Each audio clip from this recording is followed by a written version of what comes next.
آج اللہ تعالیٰ کے فضل و کرم سے، اللہ کے شکر سے ہم نے صورت آل عمران مکمل پڑھ لی۔ اس صورت آل عمران میں تقریباً کوئی 20 رکوع ہے اور کوئی 200 آیات ہے، اور اس میں اللہ تعالیٰ نے توحید کا تذکرہ کیا ہے۔ اس کا جو بنیادی مضمون ہے وہ یہ ہے کہ تعالوا الی کلمۃ اللہ سواء بیننا وبینکم، تعالوا الی کلمۃ سواء بیننا وبینکم، اس کلمے کی طرف آ جاؤ کہ جو ہمارے اور آپ کے درمیان برابر ہے۔ وہ کیا ہے کہ اللہ نعبد الا اللہ، کہ ہم اللہ کے سوا کسی اور کی عبادت نہیں کریں گے، ولا نشرک بہ شیئا، اللہ کے ساتھ کسی کو شریک نہیں بنائیں گے، ولا يتخذ بعضنا بعضا اربابا من دون اللہ، اور ہم ایک دوسرے کو اللہ کے سوا کسی اور کو رب نہیں مانیں گے۔ اور یہ آغاز سے بھی اللہ تعالیٰ نے الف لام میم کو شروع کیا، فرمایا کہ اللہ لا الہ الا هو الحی القیوم، کہ اللہ کے سوا کوئی عبادت و بندگی کی مستحق نہیں ہے، صرف وہ اللہ ہے جو حی ہے، جو ہمیشہ زندہ، القیوم، موجود، اپنی تمام اس کائنات کی امور کے اوپر قائم ہے، مدبر ہے، تمام کائنات کو سنبھالے ہوئے اس نے۔ یہ صورت میں بنیادی طور پہ وفد نجران ایک مشہور وفد ہے، عیسائیوں کی وفد ہے، یہ نبی کریم صلی اللہ علیہ وسلم کے پاس تشریف لائے۔ اس میں 60 تقریباً ان کے مشہور پادری تھے، بڑے مضبوط پادری تھے۔ وہ آ گئے مدینے میں کہ نبی کریم صلی اللہ علیہ وسلم کے ساتھ مناظرہ کرتے تھے، اور بہت سارے مباحث پہ انہوں نے اس پہ بات کرتے، اس بات کرتے، اور آ گئے۔ جب یہ وقت راستے میں آ رہے تو ان کی جو بڑے تھے علقمہ بن قرص، جو کہ بہت بڑا ہے پادری تھا، ان کو جو خچر کے اوپر سوار تھے وہ بد گئے، قریب تک ہی گر جاتے۔ تو اسی قرص کے ایک بہت بڑے بھائی تھے، علقمہ کے بھائی تھے، اس نے کہا کہ تعیس الابعاد، یہ دور کی عربی یہ تباہ ہو گئی تمہارے بزرگ، نبی کریم صلی اللہ علیہ وسلم کے بارے میں کہا۔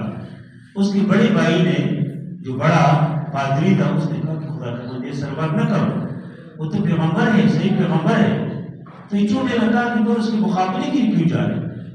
جب تم یہ سمجھتے ہیں کہ واقعی صحیح پیغمبر ہے تو پھر مقابلے کی کیا ضرورت ہے، مناظرے کی کیا ضرورت ہے؟ اس بڑے نے کہا کہ دیکھو ہم تو مناظرہ صرف اس لیے کر رہے ہیں کہ ہمیں جو لوگ تحفے تحائف دیتے ہیں، یہ جو نذرانی دیتے ہیں، یہ تو اس لیے دیتے ہیں کہ ہم اس کے مخالف ہیں۔ اگر ہم اس توحید کو مانیں، ہم اس پیغمبر کو مانیں، تو تحفے تحائف اور یہ نذرانی میں پھر کیسے ہوتے ہیں؟ تو اس نے کہا اچھا تو دنیا کے لیے کر رہے ہیں؟ کہا میں تو ایمان لاؤں گا۔ اسی نے پھر ایمان لایا، لیکن یہ جو وفد ادھر پہنچ گیا بہت بڑے پیمانے پہ مباحث شروع ہو گئی، نبی کریم صلی اللہ علیہ وسلم نے دلائل پیش کیے انہوں نے، لیکن وہ نہیں مانا ہے۔ آخر میں نبی کریم صلی اللہ علیہ وسلم نے کہا کہ چلو مباہلہ کریں۔ مباہلہ کیا ہے کہ تم بھی اپنے گھر کے لوگوں کو نکالے، اپنے گھر کو نکالے، اور ہم یہ دعا کرتے ہیں کہ جو ناحق پہ اس کے اوپر اللہ عذاب ہے۔ نبی کریم صلی اللہ علیہ وسلم نے حضرت علی رضی اللہ عنہ کو نکالا، حضرت فاطمہ رضی اللہ عنہ، حضرت حسن، حضرت حسین، خاندان کے سارے لوگ باہر نکال دیے اور ان سے کہا تم کیا ہے؟ جب انہوں نے دیکھا کہ یہ چہرے تو جھوٹی چہرے نہیں، اور کہا کہ ہم بددعائی کریں گے تو ہم تباہ ہو جاتے ہیں، تو ادھر مباہلے سے انہوں نے انکار کیا۔ اللہ نے ادھر اس مباہلے کا ذکر کیا اسی صورت میں۔ یہ مباہلہ ابھی جائز نہیں ہے، اس زمانے میں جو کہ اللہ کے نبی صلی اللہ علیہ وسلم خود پیغمبر تھے، اللہ کے نبی ہو، آج کل کوئی سڑک مباہلہ کرتے ہیں کہ آئی جی نکلتے ہیں آگ میں چراغ لگا کے، یہ جائز نہیں ہے۔ اور ابھی پہلے میں نے ذکر کیا تھا کہ ابھی چند سال پہلے برطانیہ میں کی جگہ میں عیسائیوں نے مسلمانوں کے ساتھ پھر سے مباہلے کا ذکر کیا، اور اس میں مباہلہ کر رہے تھے۔ انہوں نے کہا کہ چلو آپ اپنی کتاب کو آگ میں ڈالیں، وہ پھر کتاب کو ڈالتے ہیں، جو کتاب حق پہ ہو وہ ظاہر کو وہ نہیں جلے گی، جو حق میں نہ ہو جل جائے، پتہ چلے گا کون سی کتاب حق پر ہے کون سے حق ہے۔ تو وہی بھی مسلمان جو تھے وہ حیران ہو گئے کہ وہ قرآن کیسے حق میں ڈالے؟ تو انہوں نے یہی لوگ پاکستان کے بڑے بڑے اس کو خط دی کہ کیا کریں؟ انہوں نے کہا کہ قرآن کو اللہ کے بندے کے آگ میں نہ ڈالیں، ویسے لوگوں سے اپنی کتاب کو کیمیکل لگایا، آج کل تو مختلف قسم کے کیمیکل ہے، اس کیمیکل کی وجہ سے اس کی کتاب نہیں چلے اور قرآن جل جائے، کاغذ ہے، ظاہر ہے کہ عام کاغذ ہے، اس پہ وہ جل جائے، پھر تو آپ اپنی آخرت کو تباہ کریں گے۔ تو کہا پھر کیا کریں؟ کہا ان پادریوں کو یہ کہیں کہ آئے آگ لگاتے ہیں اور تم بھی چراغ لگاؤ، ہم بھی چراغ لگاتے ہیں، جو حق پہ اس کا پتہ چل جائے گا۔ جب یہ کہا تو پادریوں کو پتہ تھا کہ اسلام تو حق مذہب ہے، تو وہ پیچھے ہٹے اور پھر جو ہے مباہلہ نہیں کر سکے. تو بہرحال اس مباہلے کا درمیان ذکر کیا اور اللہ تعالیٰ نے کتاب کا ذکر کیا کہ اللہ نے اس کتاب میں کچھ مشابہات ذکر کیا اور کچھ جو ہے محکمات ہیں. محکمات بالکل واضح کہ جس چیز اللہ نے روک دیا کہ یہ کام نہ کرو جی، اور کچھ چیزوں کا حکم دیا، اوامر اور نواہی، اور کچھ چیز اس طرح ہے کہ انسان کے علم میں ہونی ہے، انسان کی ضروری بھی نہیں ہے. ابھی اللہ تعالیٰ عرش کے اوپر مستوی ہے کدھر، ہاں مختلف قسم سے مباحث اور چڑھتے، اس کی ضرورت نہیں. اللہ قیامت کے دن سے نہیں پوچھیں گے. اللہ تعالیٰ قیامت کے دن ہم سے جو محکمات ہے، جو فرائض ہے، جو ضروری چیز ہے دین کے، اس کے بارے میں اللہ سے پوچھیں گے. جو مشابہ چیزیں ہیں اس کے بارے میں اللہ نہیں پوچھیں گے ہم سے.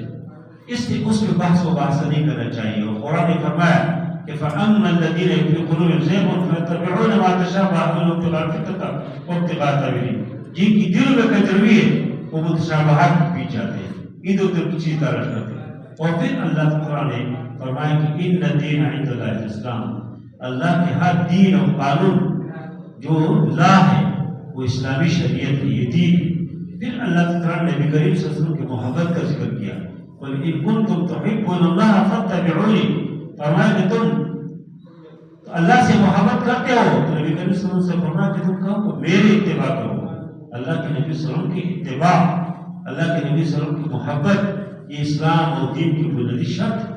پھر اللہ تعالیٰ نے آگے عیسیٰ علیہ السلام کا تذکرہ کیا. حضرت تعالیٰ نے حضرت زکریا علیہ السلام کا ذکر کیا، بی مریم کا ذکر کیا.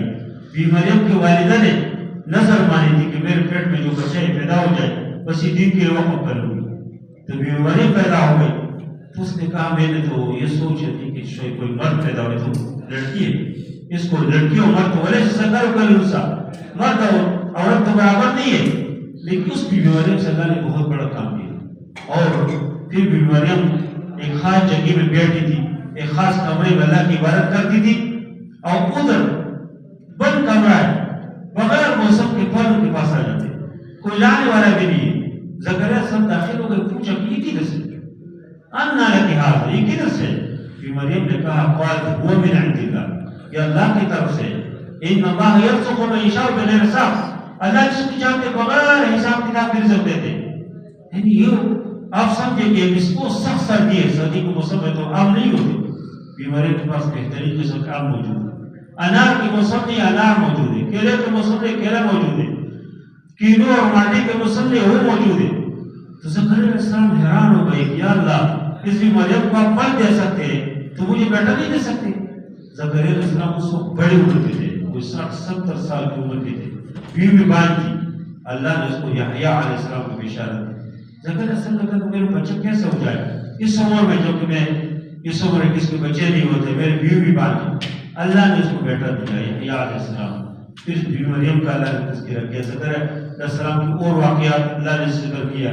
پھر اللہ تعالیٰ نے یہ فرمایا کہ نبی کریم صلی اللہ علیہ وسلم کے بارے میں، کہ نبی کریم صلی اللہ علیہ وسلم کے بارے میں اللہ نے تمام یہ سوال عہد کیا کہ تمام انبیاء نبی کریم صلی اللہ علیہ وسلم کی زندگی میں کوئی اگر زندہ ہو تو اس کی معاونت کریں گے، اس کی مدد کریں گے. پھر بھی اللہ تعالیٰ نے دین اسلام کی ذکر کی. اور پھر آخر میں اللہ نے فرمایا کہ کافر قیامت کے دن چاہیں گے کہ سونا اور چاندی اور جو کچھ اللہ کے راستے میں دیں گے، لیکن فَلَن يُقْبَلَ مِنْهُ، اللہ اس کو قبول نہیں کریں گے. پھر اللہ نے انفاق فی سبیل اللہ کا ذکر کیا کہ لن تنالوا البر حتى تنفقوا ما تحبون، کہ تم نیکی کو کھو نہیں سکتے اس وقت جو چیز آپ کو بہت زیادہ پسند ہو اللہ کے راستے میں تم خرچ نہیں کرے. یعنی اللہ کے راستے میں انسان بہترین چیز خرچ کرے.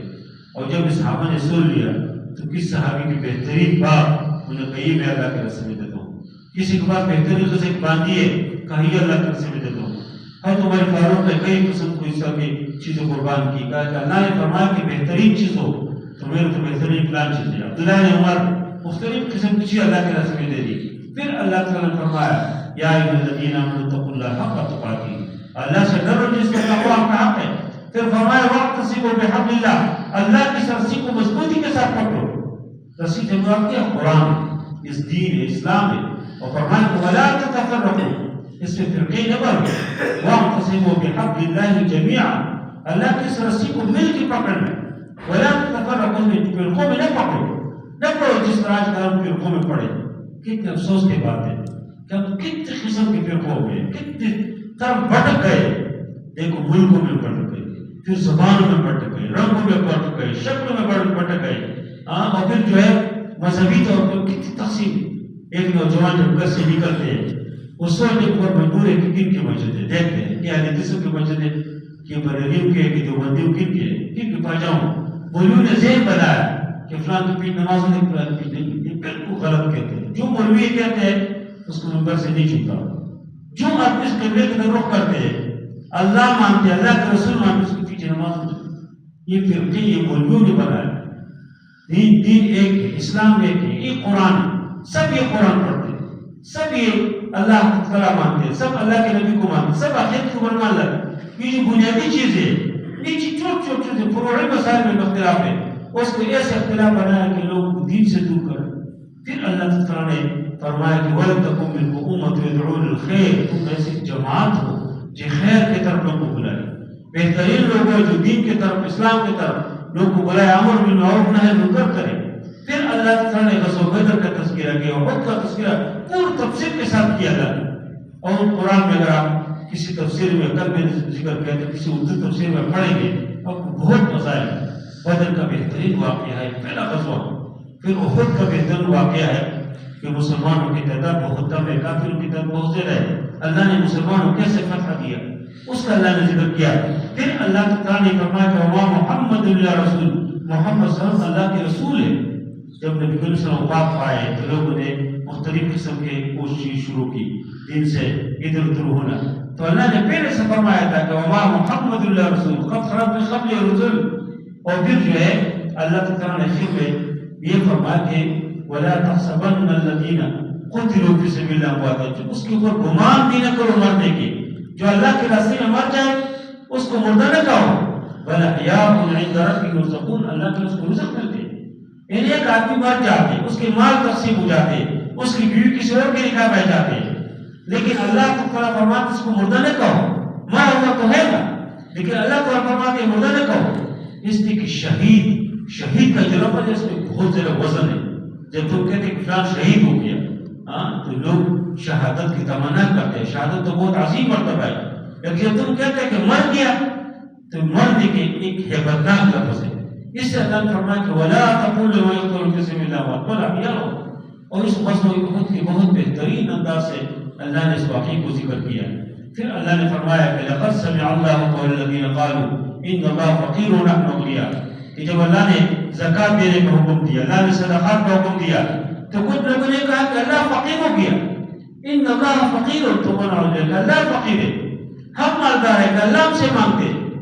تو اللہ تعالیٰ نے فرمایا کیسے نہیں ہے, اللہ اس کے یہ مال بھی اللہ کے, تم اللہ کے راستے میں دیتے, اس کے اجر بھی اللہ تعالیٰ کو دے گے. پھر اللہ تعالیٰ نے پوری کائنات کا ذکر کیا. ان فی خلق السماوات والارض واختلاف اللیل والنہار لآیات للالباب. فرمایا کہ بے شک ان فی خلق اسماء و زمین کا پیدائش, یہ دن اور رات کہ دن جاتے ہیں اور رات آ جاتی ہے, رات جاتی ہے اور دن آ جاتے ہیں, اس میں لآیات للالباب, اس میں عقل والوں کے لیے بہترین نشانی ہے. اور پھر اللہ نے کوئی دعائیں سکھائی. پھر آخر میں اللہ نے فرمایا یا ایھا الذین آمنوا اصبروا وصابروا ورابطوا, اے ایمان والو صبر کرو, اس دین کے اوپر صبر اختیار کرو. جو کچھ آپ کو ملتے ہیں اس کے اوپر صبر کرو, کوئی مشکل ہے صبر کرو, کوئی پریشانی ہے صبر کرو. ورابطوا وصابروا, اور بھی صبر کو تحقیق کرو. اور رابطوا, مضبوطی کے ساتھ دین حق کے غلبے کے لیے دشمن کے مقابلے میں تاب میں رہو, شیطان کے مقابلے میں رہو. اور پھر فرمایا واتقوا اللہ, تم اللہ سے ڈرو, تقوی اختیار کرو, لعلکم تفلحون, تاکہ آپ کامیاب ہو جائیں. کامیابی کی چیز میں اللہ تعالیٰ سے ڈرنے میں, خشیت میں. اللہ تعالیٰ سے کوئی ڈرتے ہیں وہ کامیاب ہے.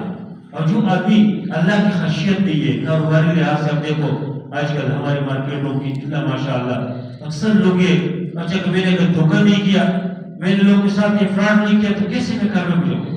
اذان ہو رہی ہے جی, آرام سے دکان میں بیٹھے, نماز ہو رہی ہے ادھر آرام سے دکان میں بیٹھے, کیسے کامیاب کریں گے. اب اس رمضان کے اندر بہت سارے لوگ بدبخت لوگ ہیں, بدقسمت لوگ ہیں کہ جنہوں نے شربت کی دکانیں کھولے کہ لوگ آ کے شربت ایک مہینے اگر آپ نے فروخت نہیں کیا, نہیں کما, کیا ہوگا, 11 مہینے کما رہے ہیں. ادھر ایک بزرگ آدمی ہے, اس کی صرف ایک بیوی ہے اور ایک شوہر ہے, اور کوئی ہے بھی نہیں. اور یہ تیسرا سال میں اس کو دیکھ رہا ہوں کہ بریانی کی دیکھ لے کے کھڑے ہوتے ہیں اور فروغ کرتے ہیں. میں نے 2 سالوں سے کہتا ہوں میں یہ کام نہ کروں. ہر کوئی ہے بھی نہیں. کہتے مولوی سے بہت پریشان ہوں, بہت سے مسائل ہیں, بہت سے مہنگائی ہے. خدا کو تمہیں اور بیوی ہے, تم کیا سمجھتے کہ حرام کمانے سے آپ کے لیے کوئی برکت آ جائے گی؟ تو کوئی بغلی بنائیں گے, کوئی آپ کے پاس کوئی چیز نہیں, پریشانی رہیں گے. لیکن ان کا خیر ہے کہ نہیں, اگر میں نے یہ بریانی جو ہمیشہ 12 مہینے میں فروغ کرتا ہوں, اس رمضان میں بھی اگر میں نے اس کو فروغ نہیں کیا نا, اور میں جو ہے روڈ پہ کھڑا نہ ہو, اس بریانی کو فروغ نہ کرو, تو میں کو ہے کہ مزید جو ہے میں قرضے میں پڑ جاؤں گا. کچھ نہیں ہے, مجھے پتہ ہے, مجھ سے تو ایک بیوی ہے, کوئی بچے نہیں. بیوی بھی کسی فیکٹری میں کما رہی ہے, اور وہ اتنے حرص میں ہے کہ وہ کہتے ہیں کہ نہیں میں اس کو ضرور. میں نے اسے کہا پیچھے سال میں نے کہا میں خدمت جماعت اسلامی سے کہہ دوں گا, اور آپ ہم رڑکوں سے دلائیں گے, آپ کو کچھ رقم دے دیں گے, تم سبزی وغیرہ کوئی کام شروع کرو یا کوئی کھجور فروخت کرو. لوگ مختلف کام تبدیل کرتے, کہتے نہیں یہ کام. اور مجھے کہتے ہیں کہ مولوی صاحب اس میں کیا حرام ہے, گھر سے چاول بنا کے لا کے فروخت کرتا ہوں, اس میں کیا حرام ہے؟ میں نے خدا کے بندے تم خود بھی روزہ کھاتے ہیں, ظاہر کہ تم چاول بنا کے فروخت کرتے ہیں, اور لوگوں کے بھی آپ کے پاس آ کے روزہ کھاتے ہیں, تو یہ حرام تم کھلاتے ہیں کہ نہیں؟ اس کو ایک بات سمجھیے. لوگ کہتے ہیں میں گھر سے بنا کے آتا ہوں. باہر اس طرح کیسے کامیاب ہو جائے کہ ایک آدمی ادھر مؤذن کہتے ہیں کہ حی علی الصلاۃ حی علی الفلاح, اور ابھی آرام سے دکان پہ بیٹھا ہو کہ نہیں اس دکان کی کامیابی ہے, اس سے رڑی میں دکان کامیابی ہے. نہیں, کامیابی اللہ کی گھر میں ہے, اللہ کی دین میں ہے, اس قرآن میں ہے, اس دین میں ہے. اللہ تعالیٰ بات ہمیں سمجھائے. یہ اللہ ہمیں سمجھا رہے ہیں. اس آیت میں یہ فرمایا کہ یا ایھا الذین آمنوا اصبروا وصابروا ورابطوا واتقوا اللہ لعلکم تفلحون. اللہ سے ڈرو تاکہ کامیاب ہو جائے. کامیابی اللہ کی دین میں ہے. اللہ تعالیٰ ہم سب سے راضی ہو جائے. اللہ تعالیٰ ہم سب کے اس بیٹھ میں بلا فرمائے. وصلی اللہ تعالیٰ علی خیر خلقہ محمد و علیہ وسلم.